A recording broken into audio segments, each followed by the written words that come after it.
जय हिंद दोस्तों, स्वागत है सबको रेनबल एजुकेशन क्लासेस में। तो पिछली वीडियो में हम त्रिकोणमिति कर रहे थे, जिसमें एक्सरसाइज 8.1 में प्रश्न संख्या 8 तक सारा सॉल्यूशन आपको हम बता दिए थे, है ना।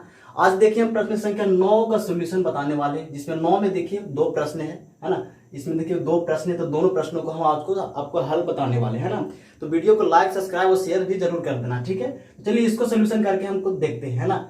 इसमें प्रश्न संख्या 9 में इसमें क्वेश्चन देखिए, इसको क्वेश्चन पढ़िए। इसमें कहता क्या है कि त्रिभुज ए बी सी है ना, एक त्रिभुज है ए बी सी है, जिसमें कोण बी समकोण है। जिसमें कोण बी क्या कह रहा है, समकोण है, यानी कि वो 90 डिग्री है, ठीक है। यहाँ कन्फर्म है, समकोण का मतलब वो 90 डिग्री है, ठीक है। फिर बोला यदि tan a बराबर 1/√3, tan a बराबर दिया वैल्यू 1/√3, तो निम्नलिखित का मान निकालना। निम्नलिखित में कौन सा, क्वेश्चन नंबर फर्स्ट और क्वेश्चन नंबर सेकंड, दोनों का मान निकालना है इसके अकॉर्डिंग। इस प्रश्न जो पढ़े ना इसके अकॉर्डिंग, है ना। तो प्रश्न के अनुसार हम चलते हैं, इसका सोल्यूशन करते हैं, है ना। तो त्रिभुज ए बी सी, एक त्रिभुज बोला है जिसमें ए बी सी था। हम एक त्रिभुज ले लेते हैं, यहाँ पर एक त्रिभुज ले लेते हैं, चलिए ठीक है। थोड़ा हो गया त्रिभुज जिसमें कोण बी समकोण है, यानी बी समकोण। समकोण का मतलब क्या होता है, 90 डिग्री पर, यानी कि हमारा 90 डिग्री कहाँ, यहाँ होगा, क्योंकि ये लंबवत है तो लंबवत ही 90 डिग्री होता है। तो हम यहाँ पर क्या बी ले लेंगे, क्योंकि हमारा बी समकोण बोला है। जब ए बी लेंगे तो बच गया ए और सी, तो ए और सी कहीं भी लिख सकते हैं, है ना। तो हम यहाँ पे ए ले लेते हैं और यहाँ पे कितना सी ले लेते हैं, ठीक है। फिर क्वेश्चन में बोल क्या रहा है कि tan a बराबर 1/√3 बोल रहा है। tan a बराबर 1/√3, इसमें दिया क्या है, tan a बराबर क्या 1/√3 दिया है। अब tan का फॉर्मूला क्या होता है, लंब बटे आधार होता है। tan का फॉर्मूला क्या होता है, देखिए लंब बटे आधार होता है ना। तो tan a, इसमें एंगल यानी इसमें न्यून कोण देखिए, यहाँ पर है जो न्यून कोण, क्योंकि थीटा उसमें न्यून कोण होता है, थीटा के अकॉर्डिंग हम फॉर्मूला लिखते थे।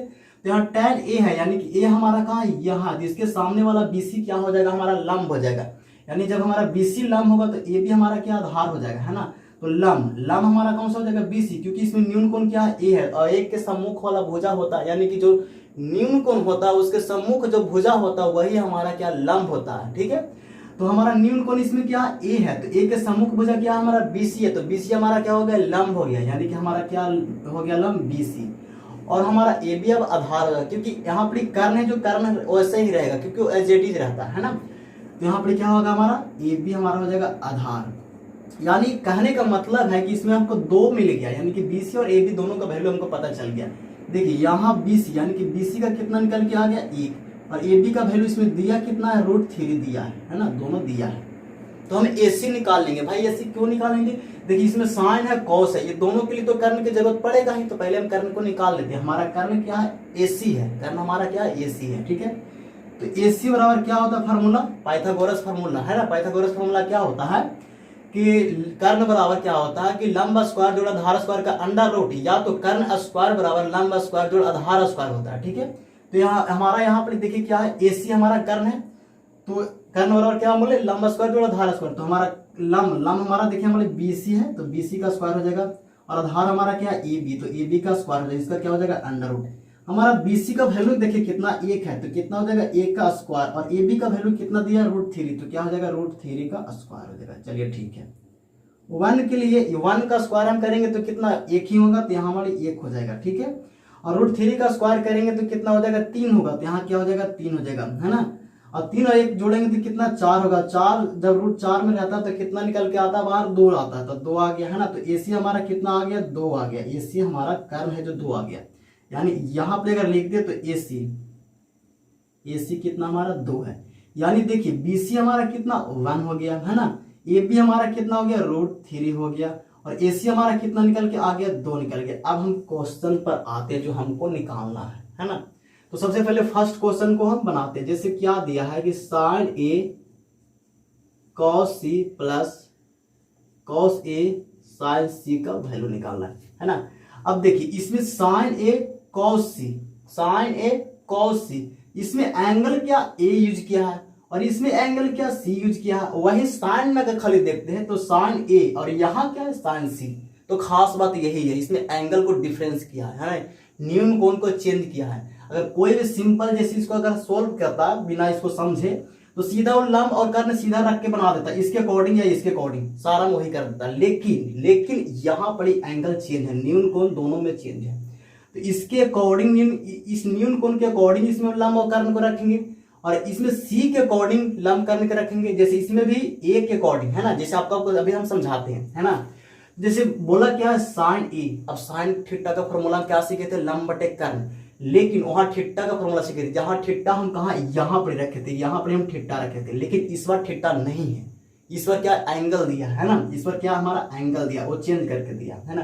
तो बोला क्या साइन ए, है ना, जब यहाँ पर हम थीटा रखे थे तो इसके सामने वाला हम लंब ले रहे थे, लेकिन यहाँ पर दिया है साइन ए, तो हम देखेंगे हमारा ए एंगल है कहाँ, ए हमारा यहाँ है, यहाँ, है ना। जब हमारा न्यून कोण यहाँ हो गया तो जानते हैं कि न्यून कोण के सामने वाला भुजा यानी कि सम्मुख भुजा जो होता है वो हमारा क्या होता है, लंब होता है। तो हमारा ए कहाँ, यहाँ, तो इसके सामने वाला क्या हो जाएगा, लंब हो जाएगा, यानी कि लंब हमारा क्या हो जाएगा, बीसी हो जाएगा, है ना। यहाँ पहले से इसको हम फॉर्मूला लिख देते हैं, यानी कि साइन थीटा का फॉर्मूला क्या होता है, फॉर्मूला लिख के समझते हैं, लंब बटे क्या होता है, इसका कर्ण होता है। चलिए ठीक है, गुण है, यहाँ इंटू है तो गुण हो जाएगा। कॉस का क्या होता है, आधार बटे कर्ण होता है। चलिए आधार बटा इसको हम कर्ण लिख देते हैं, ऐसे ज्यादा समझ में आएगा, ठीक है। और कॉस का क्या हो जाएगा, इसका भी होता है आधार बटे कर्ण हो जाएगा, और इसका भी क्या हो जाएगा, लंब बटे कर्ण होगा, ठीक है।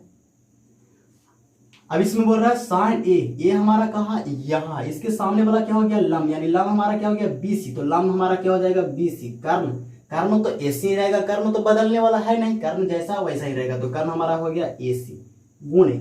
अब बोल रहा है कॉस सी यानी कि कॉस में न्यून कोण क्या यूज किया है, सी किया है, यहाँ यूज किया, तो इसके सामने वाला लंब, इस बार लंब कौन सा, ए बी हो जाएगा। और हमारा बोल क्या रहा है, आधार बटे कर्ण, जब ये लंब होगा ए बी तो आधार हमारा क्या होगा, बीसी होगा, है ना, बीसी होगा, तो क्या हो जाएगा, बीसी बटा एसी हो गया। चलिए ठीक है, प्लस फिर बोला क्या, कॉस ए का फॉर्मूला क्या होता है, आधार बटे कर्ण, कॉस ए, इस बार फिर से क्वेश्चन न्यून कोण यूज किया है, ए, यानी कि हमारा ए हमारा यहाँ, इसके सामने वाला क्या हो जाएगा, लंब, जब ये लंब होगा तो आधार हमारा क्या होगा, ए बी, और बोल क्या रहा, आधार बटे कर्ण, आधार हमारा क्या हो गया, ए बी, इसके अकॉर्डिंग न्यून कोण ए के अकॉर्डिंग, तो ए बी हमारा आधार हो गया, है ना, तो ए बी, और कर्ण हमारा तो सेम ही रहेगा, ए सी। चलिए ठीक है, गुणे। फिर बोल रहा क्या, लंब, है ना, साइन सी बोल रहा है, साइन सी यानी कि इसमें न्यून कोण क्या है, सी है, यानी कि हमारा फिर से न्यून कोण सी हो गया। जब ये न्यून कोण होगा तो इसके सामने वाला भुजा क्या हो गया, लंब, ये ए बी हमारा क्या हो गया, लंब हो गया, और यहाँ बोल क्या आ रहा है, लंब, तो लंब हमारा क्या हो गया, ए बी, तो हो जाएगा यहाँ पे क्या, ए बी, और कर्ण हमारा ए सी को ए सी रहेगा, ठीक है, ये सारा हो गया। अब करना कुछ नहीं है, बीसी भी हमको पता है, एसी भी हमको पता है, सारा का हम वैल्यू जो लाए हैं उसको हम रख देंगे, उसके बाद सोल्व कर देंगे, ठीक है। तो बीसी हमारा कितना देखिए 1 है, तो बीसी हमारा 1 हो जाएगा, और एसी हमारा कितना आया, 2 आया, तो 2 हो गया। फिर हमारा बीसी कितना 1 है, क्या हो जाएगा 1, और एसी हमारा 2 है, प्लस फिर ए बी हमको कितना, √3, यहाँ देखिए ए बी √3 है, ठीक है, तो यहाँ क्या हो जाएगा, √3, और एसी हमारा 2 के 2 ही हो गया। फिर से ए बी, तो ए बी हमारा क्या हो जाएगा, √3, और यहाँ क्या हो जाएगा, 2 हो जाएगा, ठीक है। 1 में 1 ऊपर से गुना करेंगे तो 1 होगा, नीचे में करेंगे तो कितना होगा, 2 दूना के 4 होगा, ठीक है। √3 और √3 को गुना करेंगे, यानी कि √3 का स्क्वायर, जब √3 का, जैसे देखिए √3 है गुने √3 है, यानी कि √3, तो क्या हो जाएगा यहाँ पर √3 का स्क्वायर, इसको हम स्क्वायर करेंगे तो यहाँ से रूट कट जाएगा, तो कितना आएगा, 3 आएगा, यानी कि ऊपर में हम गुना करेंगे तो कितना आने वाला है, 3 आने वाला है, ठीक है, 3, और नीचे में कितना आएगा, 4 आएगा, है ना। इसका हम कर लेंगे, भीम को जोड़ बना लेते हैं, यानी कि नीचे से कितना 4 होगा, जब ये 4 होगा तो 4 से 4 भाग लगेगा, यानी कि 1 आएगा, तो 1 में 1 से गुना करेंगे तो कितना 1 होगा, फिर 4 से 4 कट जाएगा तो कितना 3 होगा, तो ऊपर में जोड़ेंगे 3 और कितना होता है 4, यहाँ कितना हो जाएगा 4, नीचे वाला 4 कट के कितना 1 आएगा हमारा फर्स्ट का, जिसमें कौन सा sine A into cos C plus cos A into sine C का वैल्यू हमारा निकल के कितना 1 आ गया, है ना। इसी तरीके से अब सेकंड को हम सोल्व करके आपको बताते हैं, तब तक इसको नोट करिए, ठीक है।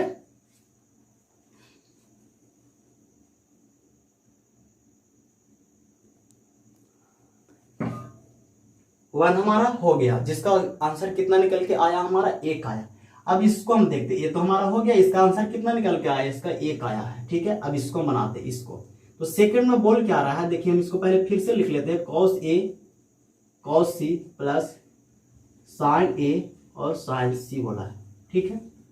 अब इसमें फिर से वही बात है कि एंगल को बस डिफरेंस किया है, न्यून कोण को बदला है, तो न्यून कोण बदलेगा तो इसमें आधार और लंब दोनों बदलेगा, है ना। तो जिस तरह से हम फर्स्ट का सोल्व किए उसी तरह से इसको भी हम हल करके दिखते हैं, ठीक है ना। इसमें देखिए cos a, यानी फिर से हम फॉर्मूला आपको लिख देते, या तो आप पहले देखे होंगे इसको फर्स्ट को तो उसको समझ गए होंगे, है ना, या तो हम लिख देते हैं ना तो लिख ही देते, चलो लिख ही देते, है ना। तो cos का क्या होता है, आधार बटे कर्ण होता है, और फिर cos है तो फिर क्या हो जाएगा, आधार बटे कर्ण होगा, ऐसे ज्यादा समझ में आएगा। फिर साइन में क्या होता है, लंब बटे कर्ण होता है ना, और यहाँ क्या है, लंब बटे कर्ण। आप सोचते होंगे कि दोनों में जब सेम ही है तो फिर तो एक ही है, लेकिन एक है नहीं। यहाँ देखिए न्यून कोण ए है, और यहाँ देखिए न्यून कोण क्या सी है। बस खास बात यही से लड़का फंस सकता है ना। ट्यूशन फंसाने का बस इसमें एक ही काम किया है कि इसमें एंगल दोनों को चेंज कर दिया, जो आपको क्वेश्चन नंबर 1 को बताया तो आपको समझा दिए, है ना। तो बोल क्या रहा है, cos a। अब हम cos a बोल रहा था, इसमें एंगल हम न्यून कोण हम a देखेंगे, है ना। a हमारा कहाँ है, यहाँ, तो इसके सामने वाला क्या हो गया, लंब हो गया। जब इसके सामने वाला ये लंब होगा तो ये हमारा क्या हो जाएगा, ए बी हमारा क्या हो जाएगा, आधार, यानी कि ए के सामने वाला BC लंब हो गया तो ए बी हमारा क्या होगा, आधार होगा। यहाँ बोल क्या रहा, आधार, तो आधार हमारा कि इसमें क्या हो गया, ए बी, यानी कि ए बी, और कर्ण तो ए सी, चलो ठीक है। फिर बोल रहा है cos c, c बोल रहा है, इसमें एंगल क्या c है, तो हमारा c देखियो यहाँ है, तो इसके सामने वाला क्या हो जाएगा, लंब। जब इसके सामने वाला ये लंब होगा ए बी तो हमारा BC इसमें आधार होगा, यानी कि इसमें क्या हो जाएगा, BC और AC। हो गया डिफरेंस। जब एंगल दोनों को चेंज किया तो इसमें देखो भुजा भी दोनों अलग अलग ही है ना। तो न्यून कोण डिपेंड करता है भुजा का, समझ गया ना। उसके बाद देखिए इसमें क्या है, साइन ए हमारा कहाँ है, यहाँ है ना। तो इसके सामने वाला क्या हो जाएगा, लंब होगा। इसके सामने वाला लंब कहाँ, कौन सा हो जाएगा, BC। इसमें बोल क्या है, लंब बटे कर्ण, तो लंब हमारा कौन सा हो गया, BC। तो यहाँ क्या हो जाएगा, प्लस BC, और कर्ण हमारा AC। फिर बोल रहा है साइन C, यानी कि C हमारा यहाँ, साइन, इसमें देखिए इसमें साइन C हमारा यहाँ, इसमें क्योंकि एंगल क्या C है तो C के सामने वाला क्या हो जाएगा, AB हमारा लंब हो जाएगा, AB हमारा इस बार लंब होगा, यानी कि क्या हो जाएगा, AB बटे AC हो जाएगा, ठीक है। अब सबको वैल्यू रखते हैं। AB का हमारा वैल्यू कितना निकल के आया था, √3, और AC हमारा कितना है, 2 है। फिर BC का वैल्यू 1 आया था, फिर कितना हो जाएगा, 2 हो जाएगा प्लस, ठीक है। BC का वैल्यू हमारा कितना निकल के आया, 1 आया, और यहाँ 2 हो जाएगा, ठीक है, क्योंकि कर्ण दोनों में साथ में AC है तो AC हमारा कितना, 2 है, ठीक है। फिर ये भी हमारा कितना, √3 है, तो क्या हो जाएगा, √3। लेकिन यहाँ पर एक NCERT के हम क्वेश्चन में देखिए उसमें शायद माइनस दिया होगा, है ना, हमको अच्छी तरह से याद है, यहाँ पर माइनस दिया NCERT के क्वेश्चन में, सेकंड में देखिएगा माइनस दिया, तो यहाँ पर प्लस मिस्टेक से लिखा गया तो उसके बाद माइनस कर लीजिए, ठीक है। तो सारा माइनस हो जाएगा, है ना। अभी यहाँ पर हमको समझ में आया, समझ में नहीं, हमको NCERT का सारा क्वेश्चन याद है कहाँ कैसे है। तो यहाँ पर देख रहे हैं कि दोनों में प्लस है नहीं, इसको फर्स्ट क्वेश्चन में प्लस यहाँ पर लिया और इसको सेकंड क्वेश्चन में यहाँ पर माइनस लिया, तो माइनस करेंगे तो यहाँ पर क्या हो जाएगा, माइनस हो जाएगा, ठीक है। फिर आप कहते हैं कि आंसर गलत आया, लेकिन आंसर गलत नहीं, यहाँ पर क्वेश्चन को ही हम गलत ले लिए थे, ठीक है। तो इसको आप सही कर लीजिए, ठीक है। उसके बाद देखिए AC हमारा क्या, 2 हो जाएगा, क्लियर है। अब √3 में 1 से गुना करेंगे, यानी कि √3, और नीचे में कितना, 4, माइनस, यहाँ भी क्या हो जाएगा, √3, और नीचे कितना, 4। ये तो सिंपल है, यहाँ पर देखिए प्लस हो गया, प्लस तो छिपा रहा था, प्लस माइनस दोनों कट के अलग हो गया, या तो ऐसे समझिए 4 हमारा LCM होगा, ये कितना हो जाएगा, √3, और ये कितना हो जाएगा, √3 ऊपर में, यानी √3 से √6 आएगा तो 0, है ना, और ये 4, तो यहाँ से कितना आएगा हमारा, 0। तो सेकंड का आंसर हमारा कितना निकल के आ गया, हमारा 0। सेकंड का आंसर हमारा 0 आ गया। हमारा फर्स्ट आंसर आया कितना, 1, और सेकंड का आंसर हमारा निकल के कितना आया, 0। तो हमारा प्रश्न संख्या 9 का पूरा, दोनों का प्रश्न संख्या 9 में 1 और 2 दोनों का हम हल आपको बता दिए। अगले वीडियो में हम 10 का देखते हैं। 10 काफी इंपॉर्टेंट क्वेश्चन 10 है ना। 10 बार बार बोर्ड में पूछ सकता है, क्योंकि कई बार उसको ना पूछा नहीं है, तो इस बार चांस है कि बोर्ड में वो पूछे। तो अगली वीडियो में हम 10 को बताने वाले। तब तक के लिए जय हिंद, है ना। वीडियो को लाइक, सब्सक्राइब और शेयर भी जरूर कर देना, ठीक है। तब तक के लिए जय हिंद।